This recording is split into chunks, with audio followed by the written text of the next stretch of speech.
इस वबा से पहले भी हर रेस्टोरेंट के अंदर मेडिकल होते हैं, हर रेस्टोरेंट के अंदर मास्क होते हैं, कैप्स होते हैं, ग्लव्स होते हैं। हम तो इससे पहले भी एसओपीज़ को फॉलो कर रहे थे। रेस्टोरेंट इंडस्ट्री वो वाहिद इंडस्ट्री है जो जिस तरह वो एसओपीज़ को फॉलो कर सकती है, कोई नहीं कर सकता रेस्टोरेंट इंडस्ट्री के अलावा। आप चले जाएं किसी भी मॉल के अंदर, मार्ट के अंदर, कहीं भी चले जाएं, आप रश का आलम देखें वहाँ पे, ठीक है। हमारे पास हर बंदा सिर्फ अपनी फैमिली के साथ आता है और एक डिस्टेंस मेंटेन करके वो बैठता है। उसको हम सैनिटाइजर देते हैं, हम उसको मास्क देते हैं, हम सारी चीज़ें उसको प्रोवाइड करते हैं। अगर एक इंसान अपनी फैमिली के साथ बैठ के अगर उसको कोरोना लगता है तो इसका मतलब है कोरोना फिर हमारी वजह से तो नहीं हुआ, रेस्टोरेंट इंडस्ट्री की वजह। वो तो आज तक आपने 15 महीने से खोली ही नहीं है, फिर आप बाकी इंडस्ट्रीज को बंद करें। हमारे रेस्टोरेंट इंडस्ट्री का इस कोरोना के अंदर अगर कहीं भी आपको लगता है कि हमारा कोई भी इस चीज़ के अंदर हाथ है तो हमें तो अब खोला ही नहीं गया। 15 महीने से हम लोग बंद है और 15 महीने से हम लोग इसी आसरों में बैठे हुए हैं कि अब कोई हमारे साथ हमारी सुनवाई होगी, अब हमारी बात सुनी जाएगी, लेकिन अभी तक नहीं सुना। मेरे हुकाम बाला से दरख्वास्त है कि रेस्टोरेंट इंडस्ट्री को फ़ौरन बहाल किया जाए और उसमें जो भी एसओपीज़ दी जाएंगी, हम भी यही चाहते हैं कि हमें सोल्यूशन चाहिए, हमें आसरे नहीं चाहिए, हमें सोल्यूशन चाहिए इस चीज़ का। हमारे 5 लाख लोग जिनके 5 लाख ख़ानदान है वो बेरोज़गार अभी पड़े हुए हैं। आप बताएं हम उनको कहाँ से दें और उनको कहाँ से दें जब हमारा अपने घर में खाने को नहीं। एक होती है सूबाई हुकूमत, एक होती है विफाक, इसी तरह एक होती है शहरी हुकूमत। इसी तरह देखें जो एपरा जो है वो हमारे बहुत अच्छा इदारा है और वो एक विफाक लेवल पे वो अपने काम कर रहे हैं, वो विफाक लेवल पे काम कर रहा है और वो मिनिस्टरों से मिल रहा है। लेकिन इस वक्त बात कराची की है, एपरा से हमारी बातचीत हो रही है, एपरा भी इस पे वर्किंग कर रही है और हम लोग जो है उनकी नुमाइंदगी भी कर रहे हैं, हम उनकी तरफ से भी बात करें, हमारे साथ राब्ते में भी है एपरा। तो इंशाल्लाह जो भी सूरत हाल निकलेगी हम लोग एक पेज के ऊपर हैं। सर बात यह है कि ये नई एसोसिएशन नहीं है, ना हमने एपरा से कोई लड़ाई करी है, ना कोई झगड़ा किया। ये एसोसिएशन जो बनी है ये इसलिए बनी है, एपरा है विफाकी हुकूमत और हमें सिंध हुकूमत। आप ये मिसाल है कि हमें जो है अपने शहर के, ये कराची शहर पूरा मुल्क है, वो तमाम चीज़ों को देख के चलते हैं। हम अपने लोकल बॉडी में काम करते हैं, लोकल इलाकों में लोकल रेस्टोरेंट वाले, एक 10 बाय 10 का रेस्टोरेंट भी हमारा मेंबर है। हमने शिकायत तो की नहीं, हमने तो अपना रोना रोया सर, हमने आज तक शिकायत नहीं की। हम तो कह रहे हैं हाथ जोड़ के हमारे मसाइल को हल किया जाए, हम बहुत तकलीफ़ में हैं, आप यकीन करें।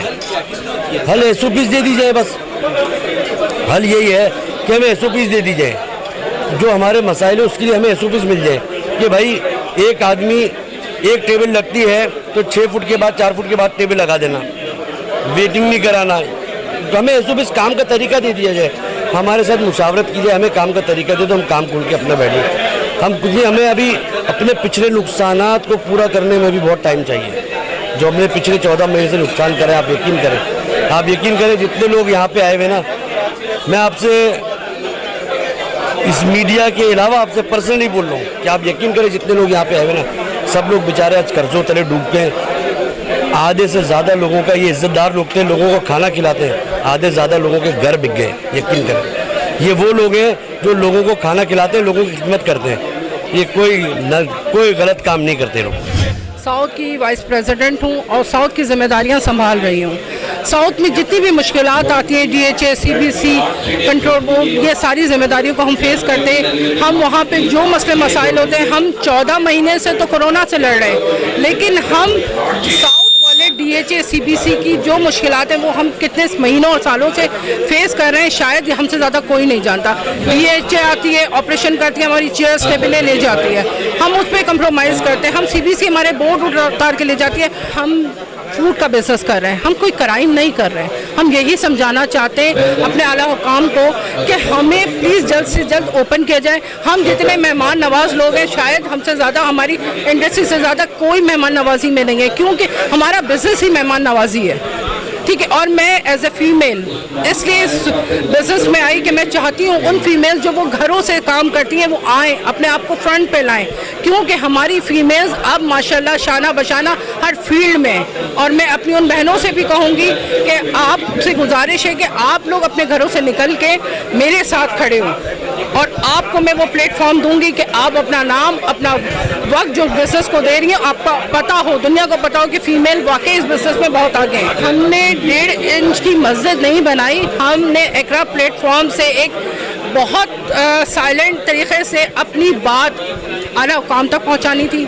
हमने कोई एहतजाज दिमाग में नहीं है, हमारे दिमाग में ऐसी कोई बात नहीं है कि जी हम एहतजाज करें, हम खिलाफ जाए। हम गवर्नमेंट के साथ देना चाहते हैं, हम कोरोना में वैक्सीन का साथ देना चाहते हैं, हम अपने लेबर्स को वैक्सीन लगवाना चाहते हैं, हम अपने लेबर्स का साथ देना चाहते हैं, हम किसी का साथ छोड़ना नहीं चाहते। जो लेबर है उसको हमारी ज़रूरत है, हमें उनकी ज़रूरत है। उनके घर के चूल्हे बुझ गए, हमारे चूल्हे बुझ गए, आज हम शायद अपने घरों में, कल हम भी सड़क पे होंगे उन्हीं के साथ। तो अल्लाह सबकी इज्जत बना के रखे। और अपने आला हुकाम से हमारी एक अपील है, गुजारिश है कि खुदारा उनको और हमें बचाए। ऑल पाकिस्तान अपनी जगह पे काम कर रही है, उन्होंने भी बहुत अच्छा काम किया है, ऐसी बात नहीं है। और यूनिटी की बात नहीं, इंशाल्लाह बहुत अरसे से हम लोग एक दूसरे के साथ जुड़े हुए हैं, लेकिन इतने बड़े पैमाने पे नहीं। माशाल्लाह अभी एकरा ने जो काम किया कराची में, इसने पूरे छोटे से छोटे ताजिर को लेके छोटे एक ठेला लगाने वाला, बन कबाब वाला, सबको एक जगह यूनिट किया है। पहले यह था कुछ सिलेक्टेड लोग थे जो इसमें शामिल थे, लेकिन अब इस प्लेटफार्म से हमने उस सब तबके को शामिल किया है जो एक रोड पे ठेला भी लगा रहा हो या बड़े से बड़ा ताजिर है। तो इंशाल्लाह इससे उम्मीद है, क्योंकि इसके अभी मुतासिर सारे लोग हुए हैं 15 साल से, छोटा दुकानदार है, बड़ा दुकानदार है, ऑनर है या उनका स्टाफ है, इससे हर आदमी मुतासिर हुआ है। तो इस वजह से ये यूनिटी आपको नज़र आ रही है। और बकौल जब तकलीफ़ पहुंचती है तो हर आदमी की आवाज़ निकलती है, तो इस वक्त हर आदमी अपने आवाज़ निकाल के अपनी बात, अपने दिल की आवाज़ हुकूमत वक्त को पहुँचाना चाह रहा है। लोगों के घर बिक गए, लोगों ने अपनी गाड़ियां बेच दी, इतनी मुश्किल का शिकार, और लोगों को इस तरह तड़पते बिलखते मैंने पहले कभी नहीं देखा। हम रात भी बैठे हुए थे, बहुत से नौजवान दोस्तों से, रेस्टोरेंट मालकान को, उनको कूल कर रहे थे कि नहीं, ये वक्त नहीं है कि हम कोई एहतजाज करें, एजिटेशन करें और मुश्किल में मुब्तला कर दें अपने मुल्क को, क्योंकि मुल्क सबसे ज़्यादा ज़रूरी है। इसी तरह मुल्क को भी अरबार बे इख्तियार लोगों को, ख़ास तौर पर चीफ मिनिस्टर साहब को हमारा ख्याल करना चाहिए। और मैं एक और बात अर्ज़ करूं कि हम पर और आप पर एक अल्लाह ताला का करम है कि हम मुसलमान हैं। हम अपनी मर्ज़ी से नहीं है मुसलमानों के घर में पैदा हो गए। आप देख लीजिए यूरोप और अमेरिका में 60 साल से ऊपर के लोग, तकरीबन लोग मौत का शिकार हो गए। वजह यह है कि 60 साल के बाद वहाँ का आदमी, बूढ़ा या बूढ़ी, वो शराब खाने में जाके बैठ जाते हैं, लिहाजा उनके लीवर्स ख़त्म हैं। हिंदुस्तान में हिंदुस्तान का नौजवान मज़दूर, मैं कई बार जाता रहता हूँ, साल में 2-2, 3-3 मरतबा इंडिया गया। वहाँ का नौजवान जो है, मज़दूर जो है, वो रात को शराब की कुप्पी पीता है और लेट जाता है। लिहाजा वहाँ आप देख रहे हैं क्या तबाही मची है। दूसरी तरफ मैं एक बात और अर्ज़ करूँ कि मुझे याद है अपनी नौजवानी के दौर में कि कराची में जगह जगह शराब खाने खुले हुए थे। ये भुट्टो साहब की बड़ी मेहरबानी है कि उन्होंने शराब खाने बंद कर दिए, वरना शायद हो सकता है कि आज के हालात में हमारे बच्चे भी इसी तरह मुश्किल में गिरफ्तार हो जाते हैं।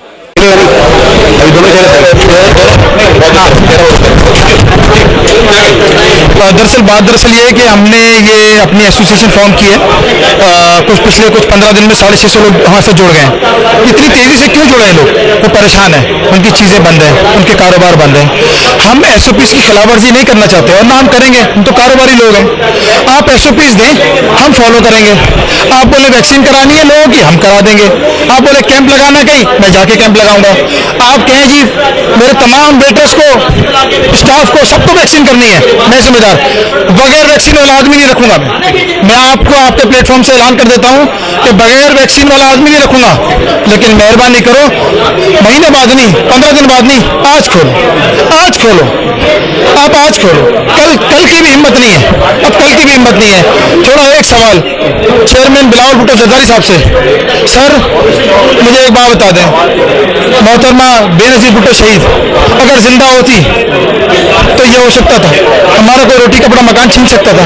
हम तो उनको रोडों पर रोक लेते थे, मोहतरमा ये काम, मोहतरमा ये काम, वो वहीं पे बोलती थी काम कर दो। अभी क्या कहते हैं, कितना कोई मिलता ही नहीं है। टाइम आपको बढ़ाना चाहिए, किस तरह हल किया आपके पास? हल गवर्नमेंट के पास है, हमें बुलाएं, हम सजेशन देंगे, ये हमसे बात करें। इधर तो बात ही कोई नहीं करता, सब साहब लोग हैं, कोई भी बात नहीं करते। बात करें, हम सजेशन देंगे, ये हमको दें, हमें बता दें, हम उनको फॉलो करेंगे। हम किसी के खिलाफ नहीं है। हमारा पुलिस वाला ही भाई है जो बंद कराने आता है, उसको ऑर्डर मिले, वो अपने हिसाब से बंद कराता है, वो बंद कर दो, सब ठीक है। एसओजी साहब को शिकायत करते हैं, उसको बोल देते हैं यार जरा नरमी से रखो। तो सारे दोस्त हैं हमारे। हम ये कह रहे हैं एसओपीज के साथ आप थोड़ा हमको काम करने की जरूरत है। मुझे एक बात बताए, हाईवे में तो टेबलें दूर दूर है, आउटडोर डाइनिंग में टेबलें दूर दूर है। मेरी डाइनिंग की बात करें, आप यहाँ पर आए हुए हैं ना, यहाँ पर 400 लोग खाना खाते हैं, आप बोले नहीं 400 नहीं खाएंगे फैजान साहब, आज से 50 आदमी खाएंगे, मैं 51वां बिठा दूं, आप मुझे लटका देना। मैं 51वां बंदा बिठा दूं, आप मुझे लटका देना। मैं बोल रहा हूँ यार 25%, 30%, कुछ तो खोलो, सांस तो आने दो, हवा तो आने दो, सांस तो। ये थे फैजान साहब जो कि आल कराची रेस्टोरेंट एसोसिएशन के और जो दीगर अहदेदारान थे, उनसे भी हमारी बात हुई। उनका कहना, सबका कहना ये है कि खासतौर पे हमें एक मौका फराहम किया जाए, हमारे जो लोग बेरोजगार हो रहे हैं उनको मौका फराहम किया जाए कि आया कि हमारे जो कारोबार है, रोजगार है, वो जो है खासतौर पर इसको चलाया जा सके। और इसमें जो ताउन है वो सिंध गवर्नमेंट का ताउन दरकार होगा। यकीनन इन्होंने रोटी कपड़ा मकान की हुकूमत जो सूबाई हुकूमत है उससे मुतालबा किया है कि बराए मेहरबानी हमारी जो एसोसिएशन है उसके मुतालबात पर गौर किया जाए। जी।